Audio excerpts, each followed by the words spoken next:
ใจดำเรื่องแค้นเกี่ยวมาดูใจไอ้หลอดตัวดองงามดีไอ้เมิดมาลีคือมาคำรอลาคือมาแค่มาไอ้น้องเรียนคอยเคยหมึกน้วยยำเป็นคนแย่ไอ้เมิดมาอังจัดนี้โซอีนาคำรอเอิญมีโซเมิดคือมาเดือตัวแทนจากนั้นเเรื่องจนเช็ดไอ้งาแค่คำไอ้ล้อเดือใจมาแค่ยำยีขันเอิญสวยป้อนยกล้อโซเลแถมเจอรอจูดอมมาคุดอูตังโรมทอดเอิดลำวัดคอรยินสีคำวังไหลตะเอ็นฟังหูไอปนมาจุดเนื้อบอสนัน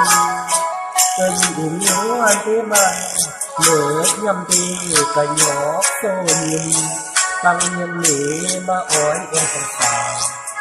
เร่งหอมมีเกิดเสียงเอ็นมาทุกเรื่องจะนักมาไล่ตะเอ็นก่อนเดือเป็นหนึ่งสะอุ่นเดือมาองค์และแทนเพื่อลอดจูนเรือกัน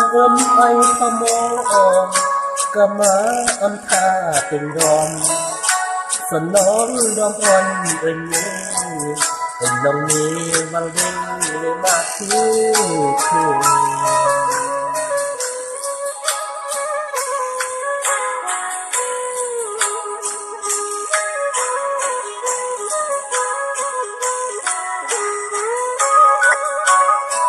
ดอมมาพูดอูตังรวมทอดเอ็ดลำวัดคอรมินสีคำวังไหลตะเอ็นฟังอูไอปอนมาจุดเลิศบอสนันเป็นอุ่นหัวเทมาเหลือยำเทกะยอกโซนิน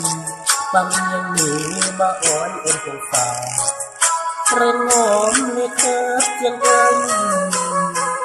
มาทุกเรื่องอีนามาไล่ตัดเอ็นก่อนเดเป็นหนึ่งเสียอุ่นเดือมาองค์และแทนเพื่อลอดจูนเรือกันไอขโมออกกะมาอันท่าติงดอมสนองดอมอ่อน